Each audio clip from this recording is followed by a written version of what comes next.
Oh, good. Okay, awesome. So everybody's enjoying the Barney's coffee. I'm Shay. I'm one of the organizers here in Orlando. And Dave is another one of the organizers. Nancy is joining us from Kansas City via live stream. And Alex is at a meeting, and Ron is flying to Kansas City to help set up for the 1 Million Cups Organizers Summit. So we're a little thin team today, but we are so excited that you guys are here. How many people, this is your very first time to 1 Million Cups? Awesome. So the way that this normally works is we have a presenter come up and share their startup story for about 6 minutes, and then we're going to follow that with 20 minutes of Q&A. The questions are designed to help understand their business model, their marketing plans, kind of what their needs are, and just generally what their concept is overall. Ron has kind of created a little phrase, and that is, this is like Shark Tank, only it's Guppy Tank. So we're pretty friendly here. We definitely welcome constructive criticism and feedback, but the goal is to help the presenters improve their presentation and improve their business concept overall.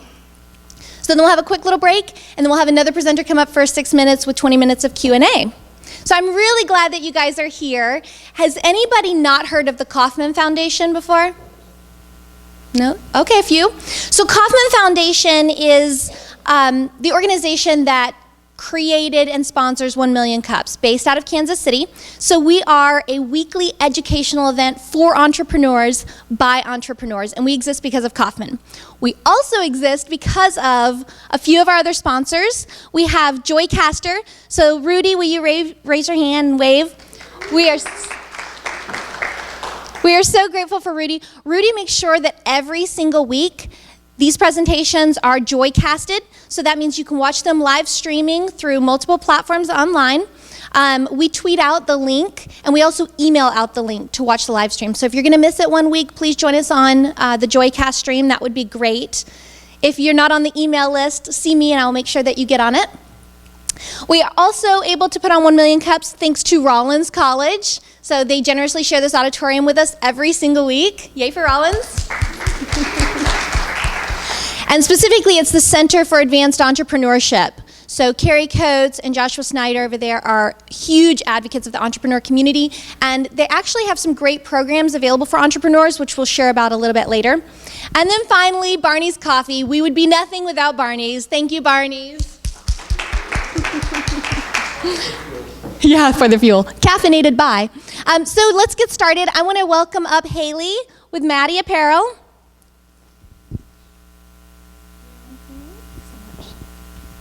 Hi, everyone. I'm really happy to be here. Thanks for having me.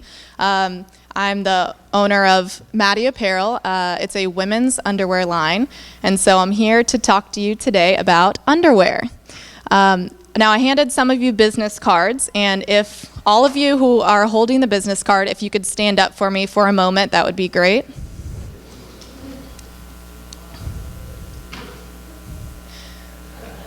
Thank you so much. So the reason why I'm having you all stand up, if you take a look around, I handed a business card out to 1 in every 4 people. So if you all make up women in the U.S., the people standing right now are 1 in 4 women who will have been or will be domestically violated at some point in her life. You can take a seat. Thank you. So that was a super important statistic, and it's going to be in light of the Ray Rice video that I'm sure you all have seen. This is a super important thing to discuss right now, and women who are able to flee violated homes do so with just the clothes on their backs. So they enter domestic violence homes and often carrying nothing. Sometimes they're with a child, and so it's super important that they're able to get the things that they need when they enter these homes. And so I'm here to talk to you about why underwear is the most needed and under-donated item of clothing in the U.S. So this is a clothes closet. This is what they look like when a woman enters a domestic violence home. We did our first donation drop-off at a domestic violence shelter called Safe Home, which is in Kansas City, because for every pair of underwear that we sell, we donate a pair to a woman in need. Underwear is on the urgent needs list in every domestic violence shelter, homeless shelters as well. But the reason is because it's hardly ever donated. They can't take it in used, so they will just have to throw it away if they're donated used underwear. But women really need it, not only for health benefits, but also because it's a feeling of security, comfort, and really gets a woman back on her feet when she's been violated and trying to restart her life. So I'd like to play a video for you guys now. It was from a fundraiser that I did. We raised $16,000, and that was to get us started on a crowdfunding campaign called Indiegogo. It just explains a little bit more about MADI as a whole and helps you understand it pretty quickly.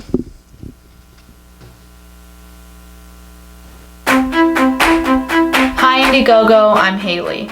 I've got a big idea and I need your help. A couple years ago, I came across some shocking information regarding something you and I take for granted every day. New, clean underwear. What if simply buying a pair of underwear for yourself, for a friend, or for your mom could positively impact the life of another woman? Allow her to attend school, protect her from being sexually abused, and dramatically improve her self-confidence. That's the power of MADI. And here's our promise. MADI, Make a Difference Intimate Apparel, will donate one pair of new, clean underwear to a woman in need for every pair that you buy. It's that simple. Our journey began in 2011 at the University of Missouri, where I learned in one of my classes that underwear is the most needed and under-donated item of clothing in the US. I mean, when you think about it, not many people include used underwear in their Goodwill clothes drop-off. When hurricanes and tornadoes strike, thousands of people are left homeless without even the comfort of bare necessities. That's why I'm here, to speak up for women across the world who may not be able to do so themselves. We can make a difference here. Our goals with Indiegogo will fund our first full production run at a US manufacturing facility, bringing jobs back to America. Our donation style is made out of bamboo from viscose, an organically sustainable fabric that's super soft and stretchy. Plus, the bamboo fibers make the fabric odor resistant, durable, and fast drying. This means women can wash and hang dry a pair overnight. So that's our story, and we need your help. Now is the time, Indiegogo friends. Please take a minute to donate to our Indiegogo cause, and please forward this to a friend who might be able to help. You can make a difference in the lives of millions of women across the street or around the globe. Thanks for your support.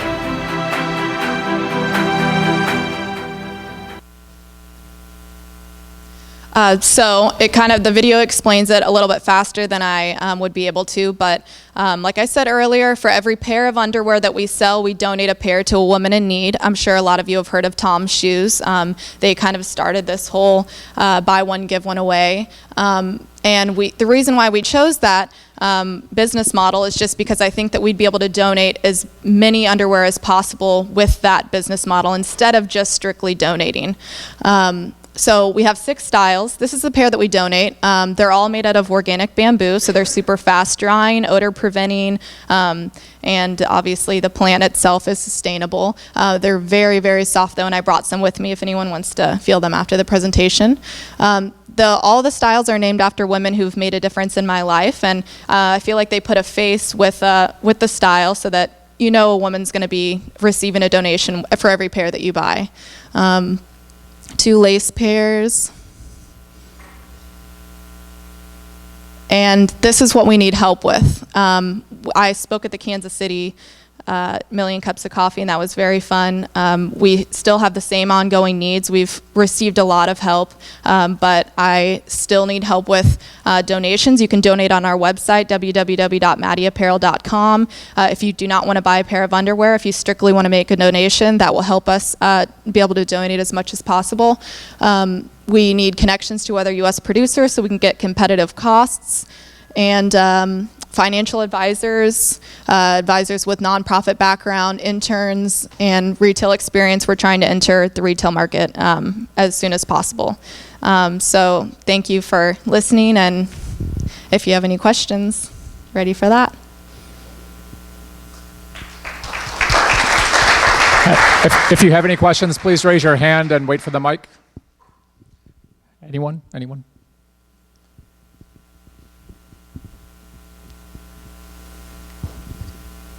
I'm just taking the microphone to spur something. What was hitting me was people that, have you ever heard of Little Black Dress Society? Yes, I have. Annetta Short is a friend. She's the founder of that. I went to her page last week after doing a little bit of counseling with her and on finances, because I've helped out a lot of nonprofits. And I saw like 3,300 likes. I go, oh, okay, she's doing okay at getting the word out about, and that's for abused women. And it's a perfect. My wife would be upset if I didn't volunteer some time to this because she knows the story. Somebody else that's here in Altamont is Jessie Maley. She has an organization called Out of the Life. She's a good friend. Interesting enough, she was the top madam in U.S. history at one point in time. And now she brings women out of the life. So those are people that are going to resonate with you. So I'm just curious what your strategic alliance partners are and some of your targets are along those lines. And then there's somebody Kenny Makovich, who's in the clothing industry at a very high-end level, does most of the stuff for Old Navy and things like that, and actually other bigger brands. I'm not trying to get into names. But that might be a good contact for you on the manufacturing side, so if I can help. So let's spur things on. That would be wonderful. If I could connect with you after, that would be great. We do have some partnered donation receivers, a bunch of domestic violence shelters, homeless shelters, disaster relief, and we're just hoping to connect with more if possible. Thank you. I walked in a couple minutes late, so you might have covered this. So I'm curious how you're going to work out the distribution for the pairs you're giving away. So we have a few partnered donation receivers, and they will, so domestic violence shelters, homeless shelters, basically would travel. Sometimes they'll come pick them up. We actually received an email from a woman who was in a domestic violence situation. She and her daughter escaped her husband's home, and she asked if we could send her underwear. We're going to go to LA next week and hand deliver them. So as many times as we can do that, we're going to. Also, we're trying to get into retail outlets as soon as we can and try to spread the word as much as possible. Domestic violence shelters is a great plan. Obviously, there's a lot of kids that are trapped in that situation. Is there any plans to also make children's or even men's apparel at some point in the future? Definitely both in the works. With women, it was also more about helping with their confidence and getting them back on their feet, and so more of an intimate feeling as well. But with children, we have a partnered organization in India. It's an orphanage there, and a lot of young women, and a lot of countries, young girls can't attend school if they're on their menstrual cycle, so that as well. And we've been working a little bit with sex trafficking and rape programs and organizations to try to be able to donate there as well. Men's is in the future, possibly, so we're still always thinking as many ways as we can grow and donate. That would be great. We have a question right here. How long have you been doing this? How many donations have you given away so far? And do you have or is there any information on where most of the domestic abuse happens in the country? Is it rural? Is it big city? Is it East Coast, West Coast? Right. Well, we've been working on developing this for 3 years. Since I graduated, I went to University of Missouri, and with my partner Molly, we've been working on this for a couple years. And we just started selling on the website August 15th. But we received a lot of donations with our online fundraiser, and so we used a lot of that money. A lot of the big donations we set as an incentive, we'll donate some pairs. So we used that to donate some of our early pairs and kind of to get the word out there. We've sold about 20 pairs since we started selling. So it's growing slowly, but we've only been selling 2 weeks. So I have done some research about what areas. Definitely big cities, also rural areas. South Carolina is the biggest state in the U.S. For domestic violence. So, you know, most of the places that we've started with have been locally so that we can hand deliver them. So I'm from Kansas City. I travel back and forth there often. So a lot of our domestic violence shelters are there. And then in Florida, Central Florida area, we have a few, Daytona Beach. And so we started locally so that we can hand deliver as much as possible, but we're going to try to reach the areas like South Carolina is going to be next for where we donate. Thank you. So getting nonprofits motivated and organizations that support people in these really difficult situations can be a challenge. Usually they're more apt, I mean, they'll love what you're doing and they'll say, hey, we support you, but they're not going to go out and push your product and get out to the market. Have you thought about creating some sort of a system that would allow an individual organization or a group of organizations to have some sort of a code so that every time a pair is purchased using their code, that donation pair goes back to their organization specifically? I think you'll find that the nonprofits become much more ravenous in how they will help to promote what you're doing if something is coming back directly to benefit them. Yes, definitely. We have an area of the website where you can make direct donations to four pairs of underwear to a specific organization. So we have all of our partnered organizations listed. We're currently revamping our website a little bit to try to figure out a way to do a code or something when you check out to say which one directly will it go to. And then when we do events for these specific nonprofits, we tell them which we do make this happen. We give the pairs of underwear that are raised during that event to that partnered organization. And yeah, we hope to do that more.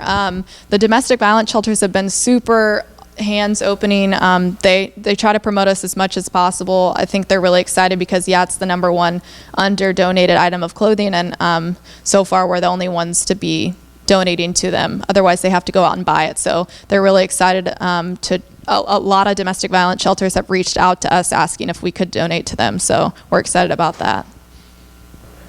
So I'm curious, do you have like an advisory board right now going with your organization? And can you tell me a little bit about the people that are involved with that? Sure.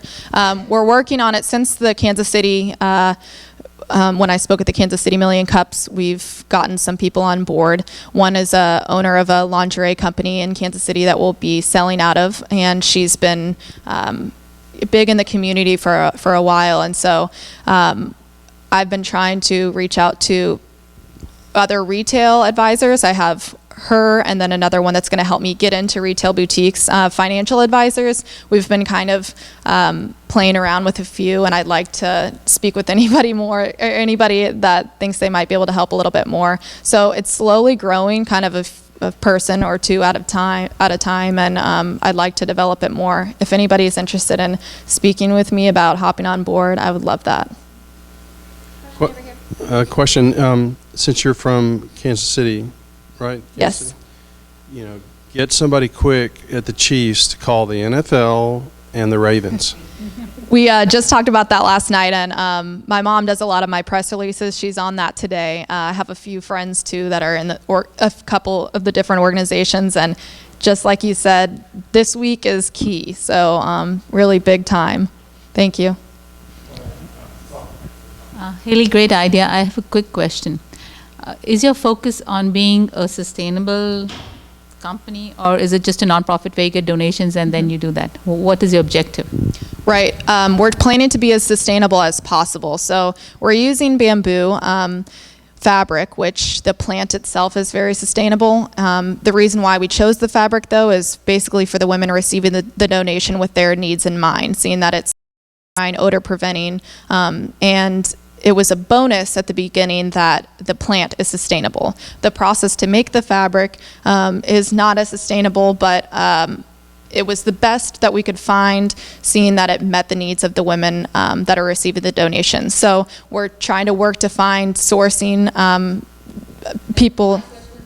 From the profit point of view, do you want it to make a profit, or you want it to be a non-profit? Sorry, I thought you meant sustainable in general. Yes, it's a for-profit company, and we are working right now with our lawyers to add a nonprofit subsidiary. So the donation part of it will be a nonprofit, and the rest will be the parent company to the donation part. Thank you.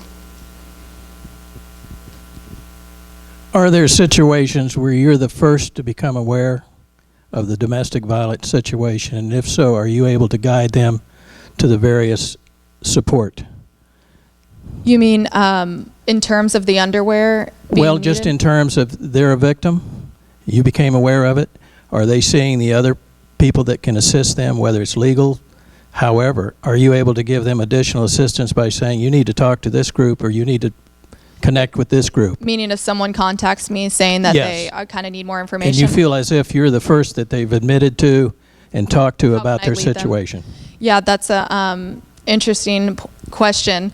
We are going to try to add as many hotlines as we can on our website, try to bring about awareness as much as possible where, yeah, if someone like the woman who contacted us who'd been domestically violated and asked if we could send her underwear, clearly there are women that are hearing about it. So we're going to try to make our website as much of a awareness network as possible. That way if someone goes to it, they know where they can reach out. But that's an interesting point to make, and we're going to continue to try to bring about as many resources as we can for these women. Thank you. What's the price point of the underwear, and who are you kind of competing with? Like a Victoria's Secret kind of thing or a Target kind of thing? So we like to think of it as non-disposable underwear. A lot of underwear companies right now are selling underwear that's very not very well made, or they're having it made out of the country. And so we have a really nice manufacturer in South Carolina. They're making really high quality products for us. And the bamboo is the bamboo fabric itself, because of all the properties that it holds, it's costs a little bit more. And it's just a very high quality underwear. Also, for every pair we sell, we donate a pair, so it almost doubles the product. So the price point is around Hanky Panky, which is also a U.S. manufactured product, and so a lot higher than Target, a lot higher than Victoria's Secret, just because we want women to know that another woman's going to receive a very high quality pair of underwear that's going to make them feel good, and hopefully they're going to like the pair that they buy as well. So the price point is between 25 and 30, and hopefully if we can get some more competitive pricing from other U.S. manufacturers, which the labor is pretty much the highest thing right now, to tell you the truth. But it was important for us to make it here. And so we're reaching a higher target market, about between 30 and 45 is our target age group. And so trying to hit that as much as possible. Thank you. Thank you. So my question, I think, follows from this one. So $30 per pair of underwear. Yes. Have you thought, because that, I mean, just having just heard that as a person who's between 30 and 45, that feels like a lot for a pair of underwear. And so how are you going to, when you say you're going to go into retail, like which retailers do you think, like where can you go to get mass distribution at that kind of price point? And because it sounds like you would need that to be able to reach the scale. Definitely. We want to hit boutiques, which when and also higher end, like Nordstrom and things like that. So companies that, or Macy's, some companies that have higher price levels. So yes, it does seem like a high price point, but it's not for everybody. It's for somebody that cares about a cause, and a lot of people who want to spend a lot lower on a pair of underwear are obviously going to care about a cause, but someone who cares about a very high quality garment, and they're going to know that the price is doubled because we donate a pair. So, we can do the best we can to get the price lowered, but also, it's made here in the U.S. And so all of the factors that go into considering the price, there's not much we can do to get it down other than finding competitive pricing. But when we've talked with retail outlets, they say that this is a good price. I know not that I was shocked, but a lot of them will buy it for about $8-10 from us, and then they'll mark it up and sell it about what we sell it on our website. So we're going to get it down as much as possible. 30 will probably be the top. We're even selling them for more right now. So yeah, if we can get them down, we can. If anybody has any U.S. manufacturers that you know about that might have lower price points, I would love to hear about it. But we are selling to a higher target market, and so hopefully Hanky Panky, they sell theirs between $30 and $45 a pair. They've been around for a long time. Obviously, we're not anywhere close to them, but that's kind of where we wanted to hit as a competitive price point. Thank you. I have a quick question for you. Have you considered like a subscription model service, almost like Just Fab Shoes or Fabletics, where, you know, for $40 a month, you're automatically going to charge my card and I'm going to get 2 new pairs of underwear in the mail every month or something? Yes, you're not the first person to mention that, and we're going to work on it as soon as we can kind of get our website in line with little details like that. We kind of wanted to get up and running, but thinking about that, and it's becoming really popular. I use Julep, and they send nail polishes and fun things like that, and if we can kind of promote women's confidence as much as possible and make it like a fun, exciting thing. Once we get more new styles as well, that's going to be something that we're going to do. There's a retail store in Kansas City that wants to take on our product that has an underwear company of the month, and so they want us to be a part of that. So they'll be sending ours out with theirs. Thank you. Okay, so in 1 Million Cups True Fashion, you've asked a lot of things. You had a nice list up there, and we appreciate that. Is there one thing that you would like all of us to do, you know, within the next hour that can help your company kind of break through your current barrier? Social media is definitely key. I know you guys are all probably tweeting a lot and on Facebook and things like that. That's our biggest outlet. There are 2 ways. Like this gentleman mentioned, the Ray Rice video right now is trending. And anything that you can mention with us and trying to give underwear back to women in need in domestic violence shelters, if you can tie it into the Ray Rice situation, that will help us gain a lot of publicity. Also with the Today Show has a kind of a challenge, a nomination challenge going on for people that are doing small acts for the community.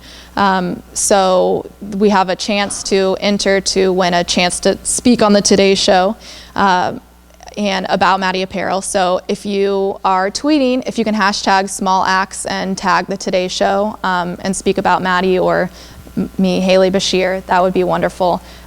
Please spread the word. Visit our website, www.madiapparel.com, to learn more. Please email me if you have any questions, and my email's right up here. So, and thank you so much for listening, and any questions or advice that you have, I would love to hear it. Thank you so much.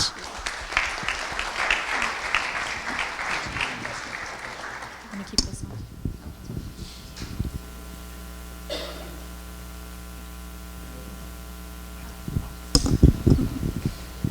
Awesome. So please do jump on Twitter if you can and be tweeting MADI Apparel. Also remember our sponsors and the organizers. We love to hear from you guys and build relationships with you on Twitter. Want to let you know real quick, there are some flyers out on the coffee table. The Rollins Center for Continuing Education out of Crummer, they're offering some really good events right now for entrepreneurs to kind of grow your business. I think one of them is actually in the skill of negotiating. I know I could be a better negotiator. It sounds like a fantastic course. So check that out. The flyer's out on the table. Also, the Iron Yard just announced that they are giving away a scholarship. So Code School has partnered with the Iron Yard to give away a $2,500 scholarship for the inaugural Orlando front-end engineering course. So if that's something you're interested in, you can check that at orlando.theironyard.com. And I think that's all the announcements that we have, right, Dave? Yeah, I think so. Ish. Oh, one more thing. 1 Million Cups could not work without you guys helping us. You have to refer startups in the community, people that you know that have started businesses. Please send them to apply to present. This is a great place to refine your concept. They don't need to be in some sort of like perfect presentation mode yet. We will work with them to get their story crafted if needed. But we really need you guys to tell your friends about 1 Million Cups and also refer startups to us to present.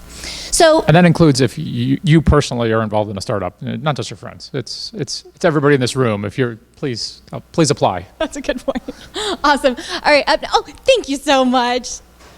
So this is the L2 Learn to Lead simulcast at Rollins College, October 10th. Did you want to share about this real quick? Okay, come on up and get a mic.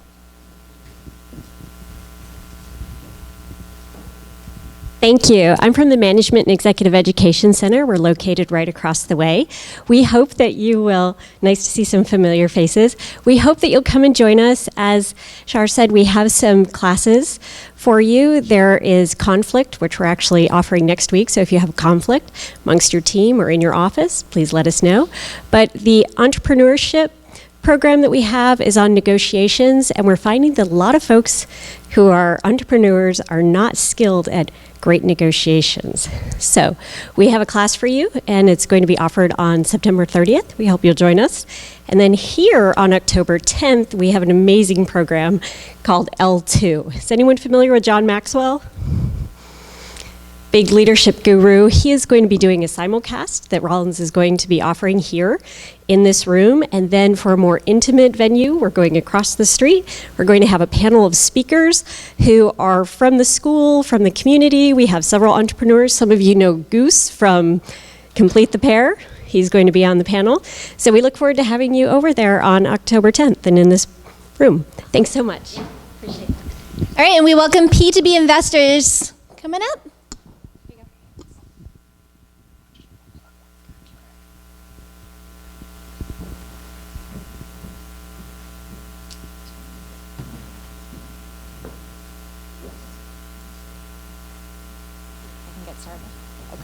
Morning, everyone. I'm Krista Morgan. I am the Chief Operating Officer and co-founder of P2Binvestor. Stands for People to Business Investing. We are a financial technology company based out of Denver, Colorado. So we make working capital loans to growing businesses secured by their receivables. We're disrupting a $114 billion market through this unique combination of crowdfunding and technology.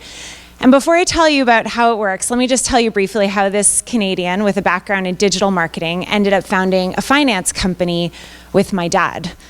So a couple of years ago, I was living in London. My dad calls me. We're talking about this solar company. We move on to raising capital. And next thing you know, we're talking about crowdfunding receivables loans. I don't know exactly how it happened. I think it was just one of those serendipitous entrepreneurial events. And within 2 days, I had a business plan. And within 3 months, I'd packed all my things and moved to Denver to turn what I think was a really compelling PowerPoint into a real business. So we think business lending needs a shakeup. You know, we think that there's a better way. As I go out and talk to a lot of businesses, what I hear is that every single business is going to face cash flow issues as they grow. It's just a normal part of the business life cycle.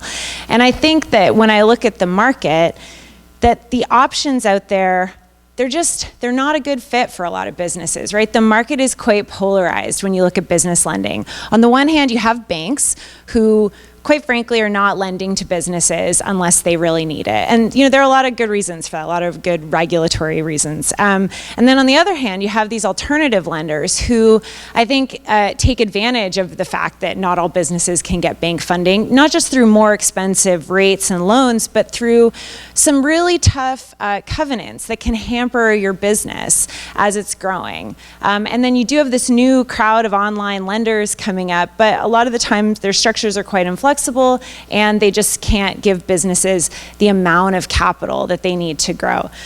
So we looked at all this and we said, great, what can we do? We think we can offer growing businesses a better business loan.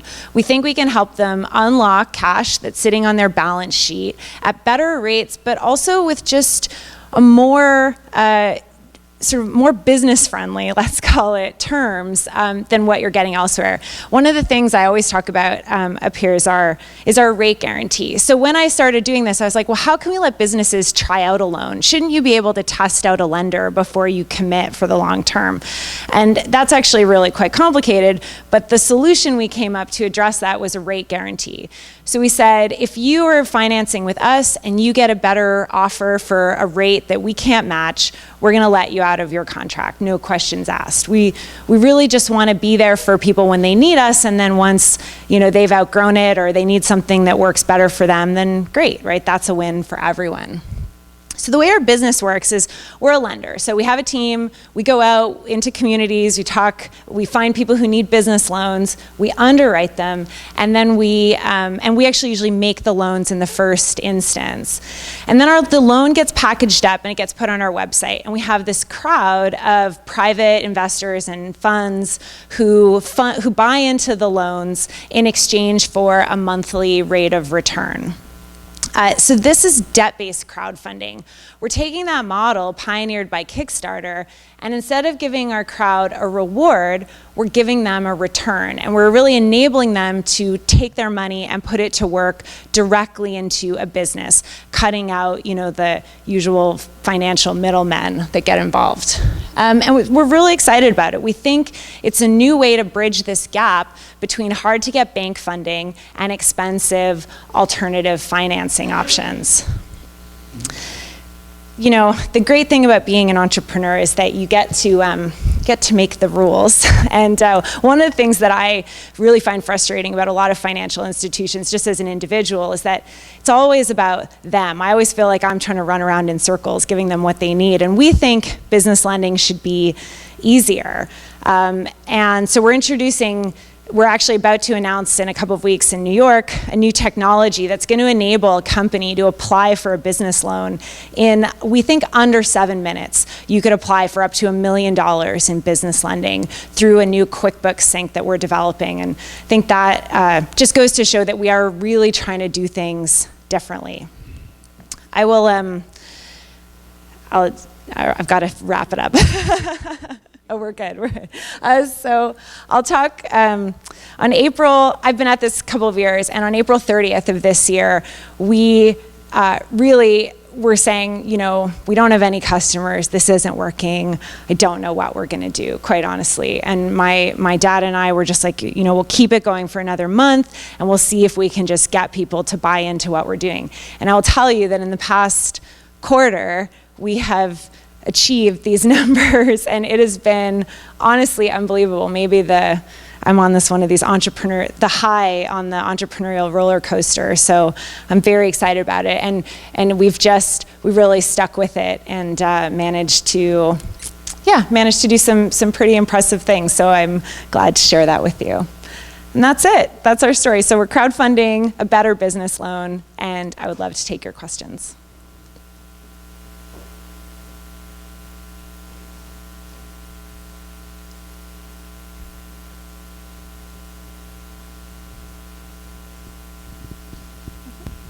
Yeah, I was curious. Are there any requirements or criteria to be for your accredited investors, or just say hypothetically, I had say $50,000, $100,000, and I wanted to invest in some of these loans that you guys are writing? Is that how do I go about doing that, or how would I? So the SEC has a definition of an accredited investor, and if you comply with that definition, we have a waiting list that people can apply onto. Right now, it's like a private group. It's not open to everyone, but you can feel free to talk to me about it after, and I'll tell you more about it. But yeah, okay. There's a standard government definition of what that means.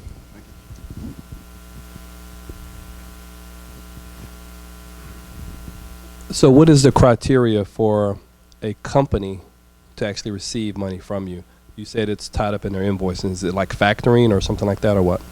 Yeah, it's really, we're taking that factoring model and just trying to breathe new life into it. But yeah, so right now the goal is eventually to do lots of different kinds of commercial loans. Right now we focus on there's got to be some kind of asset, a receivable, a contract. We're not really doing inventory yet, but we do have a sister company that's doing purchase orders. So, if someone were getting a big order from Amazon, we can look at funding that. But yeah, receivables was the easiest place to start because it's quite a secure form of lending. And as a crowdfunding platform, the great thing about crowdfunding is you spread the risk amongst a lot of investors. But then also if something goes wrong in a loan, you have a lot of people whose money you're trying to protect. So we really tried to come up with the most secure way of doing business lending initially as we build a reputation, as we build up our underwriting. And then we can branch out and look at risky, different types of structures that may have more risk associated with them. Okay, I have a few questions. Sure. Why do you think the other companies who are in this business, factoring and other things, what advantage do you have which is sustainable? Why will they not come to this model? Why wouldn't they come and do this? Yeah, I mean, because... Well, so not every business has, not every business, for example, if you took all your money up front and you were never extending any kind of payment terms and you didn't have any cash flow issues, then you wouldn't necessarily need our... I mean competitors to you. Oh, competitors. So why aren't they doing this? Why? No, I'm sure yours is a new idea. Why do you think, what will you do innovatively that you'll sustain yourself for the next, say, 2 years or 5 years? I gotcha. I'm sorry, yes.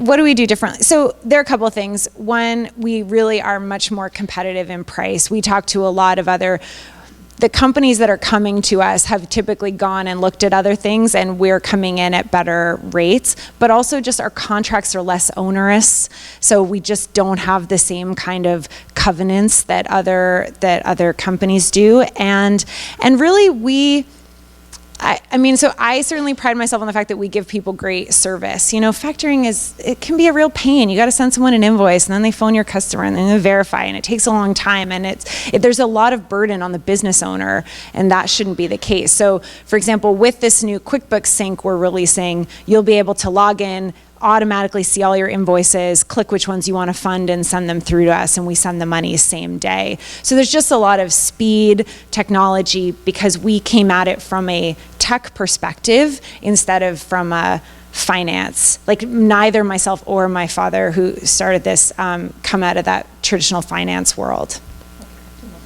Okay. So what are your marketing costs? Where do you get your customers from?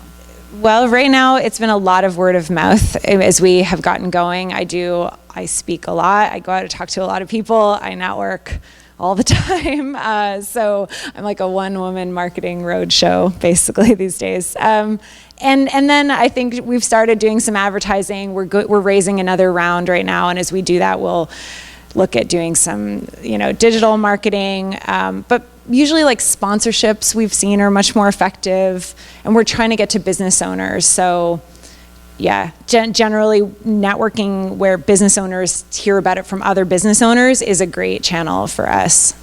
What about, what is your cost of capital? That means the funders that they fund you.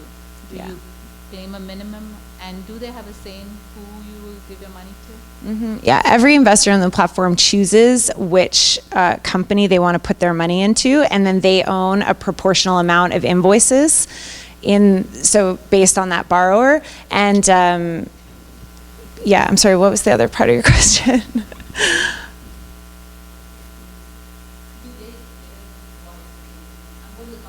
Oh, the cost of capital. Oh, I'm sorry, yes. Cost of capital, typically 7 to 12% is what we have to pay for capital. So we typically lending out at like 15 to 20% is where we come in at. I know, which sounds really high, but that you'd be amazed at what other people are paying for capital. Yeah, maybe I misheard you in terms of your funding model. I heard you say you get the loan out and then you backfill with the. So you need capital up front, right? Is that so? You're pursuing, and as you grow, you're going to need increasing amounts of front end capital. Is that okay? So you're out there looking for major investors to do the front end capital, and then you're backfilling with the P2B money. Yeah, and as the process, so yes, the answer is we have a bridge line. If I just take that one model, for example, you said you had $6.5 million worth of contracts. You funded $6.5 million worth of loans, and now you've got to go out there and sell those to and what's the funding time frame? I mean, can you fill those in 30 days, in 3 hours?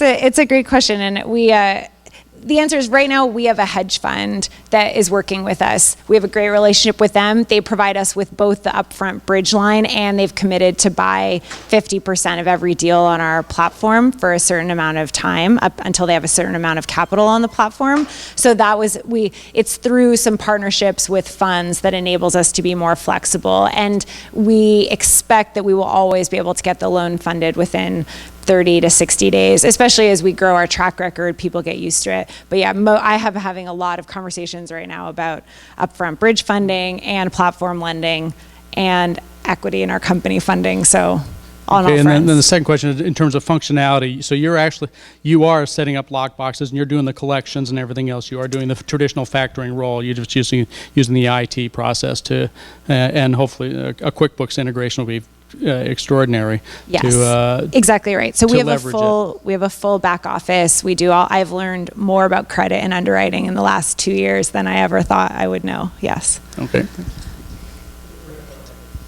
So you're taking these loans, you're factoring accounts receivables, and you're taking the responsibility for collecting, Mm-hmm. and that's without recourse.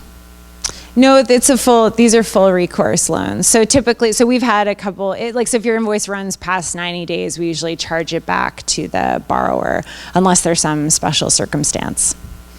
Okay, so you're pretty secure. We try to be, yes. No, I understand, but then you're going 15%. That seems very high for it to be secure. I agree with you. It's like with the $30 underwear right there. At the end of the day, that is when we look at the market, right, in a bank receivables line, you're not really going to pay much less than 10 when you add all the fees and stuff in. And so we're at the next level up. And when I go out and talk to a lot of our clients come to us and say, I just got quoted a rate that works out at an effective, 30, 35%. So for us, and look, I think as a business owner, we talk about this a lot. You've got to factor the cost of capital into doing business, right? I think about our cost of capital all the time, and it's just something that I think we, as business owners, don't always think about, and we need to, because money, it's expensive. I can't borrow money like the bank can at a quarter of a point. So do you feel you're filling a niche that's not being addressed right now? That's what we're seeing. It's really those large dollar loans. Like the companies really tend to have 2 million to 10 million in revenue. They're in this high growth period. They're getting new orders every month and they need to make payroll. And it really is I guess you'd call them a gazelle, like these gazelle companies find this really beneficial. So there's no competition to drive your rates down, is what I'm saying. Well, I'm sure there will be. And I think especially as we get more secure and we know, like if I know that our loss ratios are really low, then we'll be able to say to the crowd, well, we don't need to pay 7%. We can pay 5%. Like the beauty of the crowdfunding model is that I'm not tied into something. It's a market. If I think we can really bring everything down, then we'll be able to. The intention is to sort of get it to be as cost competitive as possible. And the receivables end with you. You don't sell those, do you? No, we own the receivables, and the crowd is basically buying a note from us, which gives them rights to the cash flows, but at the end of the day, our company owns all the receivables. Thank you. You're welcome. Do you invest in startups, and if you do, is there a grace period? Because usually somebody's in an idea stage and they have a prototype, and to perfect the prototype, some things take a lot of time, like years probably. So is there a grace period for stuff like that, or no? Well, so right now the loans we're doing are so you really have to have revenue in order to get funded by us. But one of the reasons that we partnered with a purchase order company was to be able to, if you're a startup, you have a great product, and Amazon comes to you and says, I'd like to buy, whatever it is, 1,000 units of it, that we can look at giving you the capital that you need to fill that order and then start funding the receivables on the back of that. So pure startup, just I have an idea and I need some capital to get going, that isn't our model. But we are trying to we do work with early stage companies that just all of a sudden got a big order and need to figure out how to make it happen.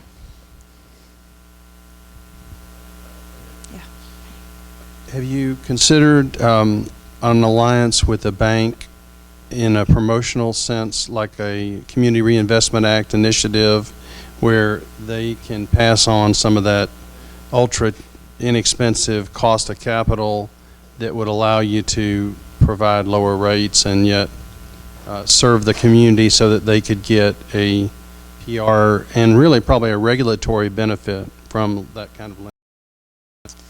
Well, so you have the CDIC like there's all this, like we work with a lot of the CDICs, which are the community development institutions, which are funded by banks, and banks are actually forced to give a portion of funding over to them.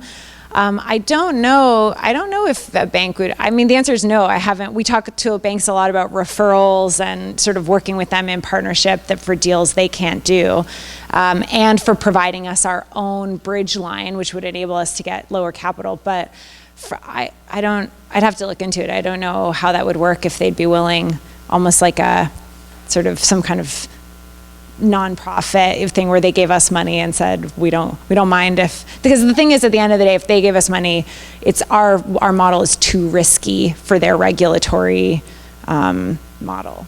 So I just don't know how that would work, but it's an interesting idea. How involved do you get in with their operations management? In other words, since you're taking basically over the back office, what if they take this capital and they invest in a new plant, new equipment, new software, or whatever it is? Do you get involved in any of that at all? No, we fund the invoices. Businesses do what they want with the capital. I'm not here to tell someone how to run their business.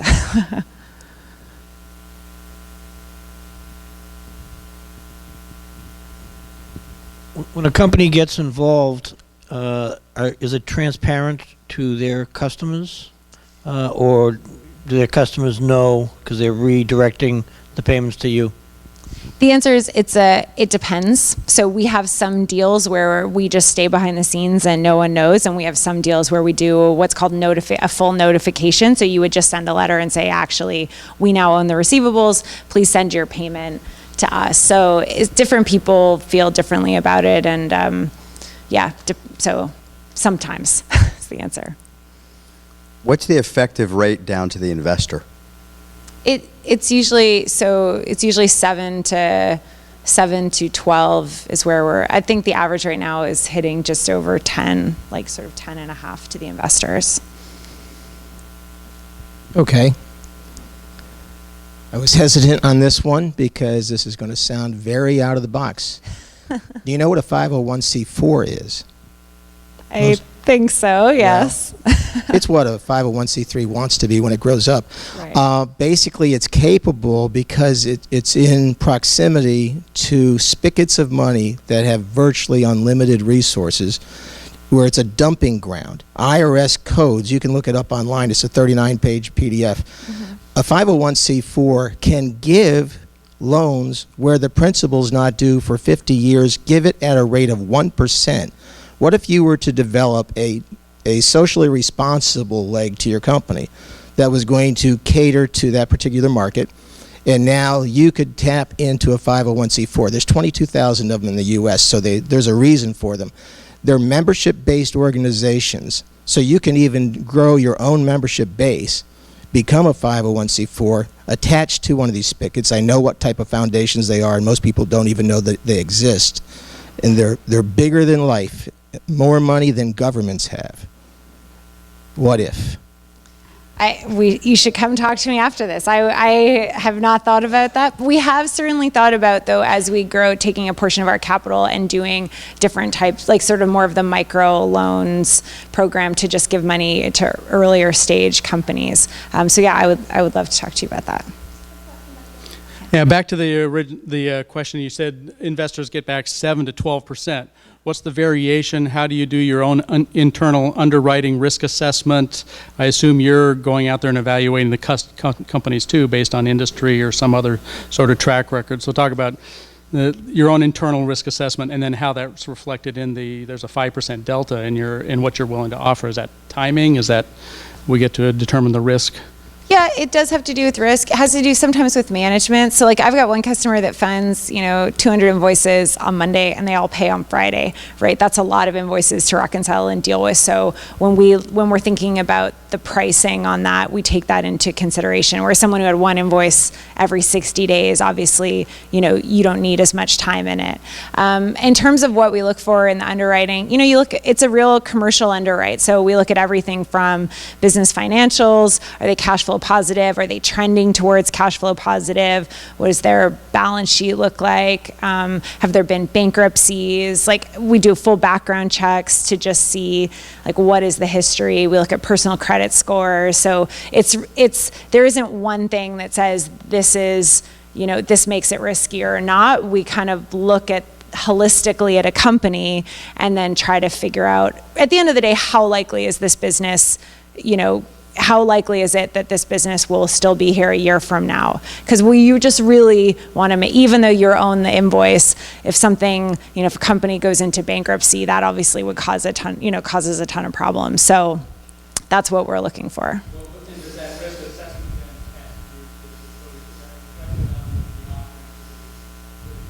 Absolutely. That is exactly right.